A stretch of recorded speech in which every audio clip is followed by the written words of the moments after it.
Hello, everybody. A warm welcome to all of you, and welcome back to a brand new video, which feels so foreign to me. I feel like I haven't been here in such a long time. It's only been about 3 to 4 weeks, but it just feels like ages. I'm so excited to restart filming again and to interact with you guys. You guys are honestly the best. You comment on every single post that I do, and you give me so much positive feedback. I had such an amazing summer, although my dad is not well, and I did mention this on my social media. My dad is quite ill. We're still quite hopeful that he's going to get better. So it was great seeing him, having all of my family around, and also seeing how my daughter absolutely adores her granddad. She also loves her grandmother, but I just feel like they both have the most amazing bond that honestly, I feel a little bit emotional because it's so amazing. So let me get myself together. I know I get super excited and emotional as well when I speak about Portugal and my family, but today's video is super positive and I think it's going to help so many of you. So I'm getting a lot of comments on some of you who have already been to Portugal, some of you who wish that you could visit, and a lot of you are actually planning your Lisbon holiday very soon. So this video is specifically for you. I was born and raised in Portugal. I've been abroad for almost 3 decades, but I go to Portugal every single year, more specifically to Lisbon because I am Alfacinha at heart. That's how we are called if you're born in Lisbon. And I personally believe that Portugal in general is one of the most beautiful countries to visit in Europe. It's romantic, it has history, a lot of culture, and it's also extremely diverse. There's so many different ethnicities from Mozambique, Cape Verdean Islands, Angola, etc. You also have a lot of Brazilians, so there is a huge community from Brazil. There's Eastern Europeans and also Indians. So there's a lot. You won't feel kind of like an outside type of person because there is probably somebody who kind of looks like you. So the tips that I have today are going to be 10 tips on what not to bring if you are planning on visiting either Lisbon or Porto this year. Tip number 1, do not bring any heels. It's way too hot to wear anything that's not flat on the ground. And the pavements are quite slippery. So you're walking around with heels. Sometimes your heels get stuck in the middle of the pavement. Lisbon, it's quite hilly and you might go skidding down the road, which is not a good look at all. And again, because it's super hot, you're not going to be wearing any of your heels. I used to take heels with me every single year for at least 25 years. The majority of the time I was in flip-flops. So skip the heels.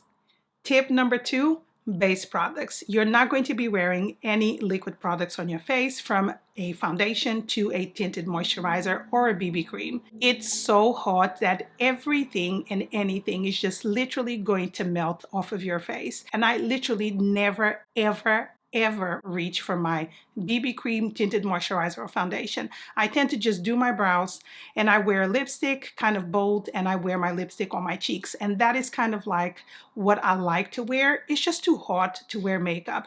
If I ever see somebody wearing a lot of makeup in the summer, I just look at them and I raise my brow. 1, because I don't know how they do it, and 2, I just don't know why they do it. Once your skin is tanned, you look glowy. You don't need any tinted moisturizers or any base products for that matter.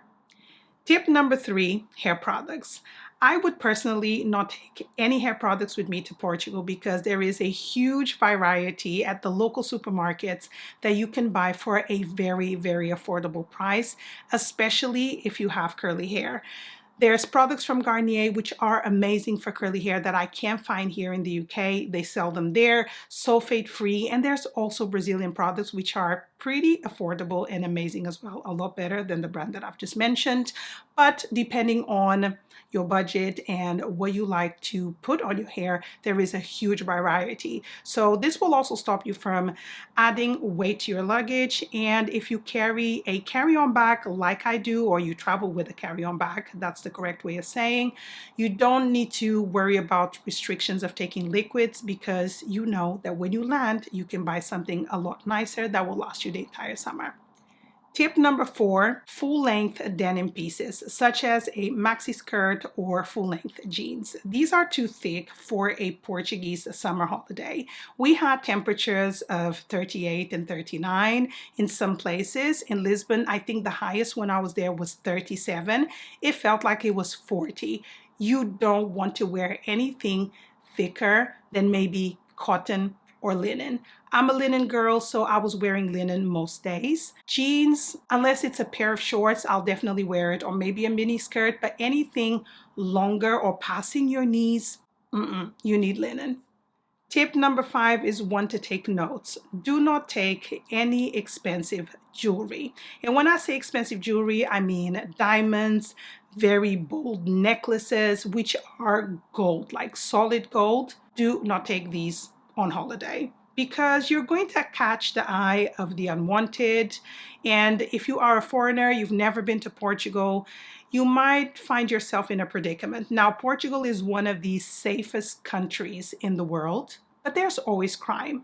So save yourself the trouble and don't take expensive and kind of like flashy jewelry, like a big Cartier watch or whatever it is. Just don't take these things. Just be very normal. Portuguese people are very calm, very warm, but there's always those people who are more like opportunists. So just be careful and keep your most expensive jewelry at home when you're traveling abroad. So moving right along to tip number 6, jackets. These are going to be way too warm for a summer holiday. I wore, when I was cold, a linen shirt, and I only took 2 linen shirts because I knew in the evening is a little bit breezy, especially in Lisbon. There's always a heavy breeze, which is cold. We have a massive river, and open places can be cold, but you don't need a coat. Maybe a denim jacket if this is kind of like your thing, or a linen blazer. But even so, I felt like I had no need for these, and I only took 2 linen shirts, which served the purpose so well as an outer layer whenever I was feeling cold. Tip number 7, packing way too many clothes. I used to do this mistake so often, at least 25 out of my 28 years of traveling to Portugal. I used to take 23 kilos and I was there for 2 weeks. It's way too much, like way too much. Like I said, only travel with a 10-kilo carry-on case, and I didn't wear at least 2 pieces that I had in there, which were dresses. I didn't have the opportunity to wear them, but everything else I wore them on repeat. So I do a lot of outfit repeat, and I tend to only pack things that are lighter, so linen, cotton, maybe 1 or 2 bathing suits. That is about it. Sometimes outfit repeat is the best way of having a very stylish holiday.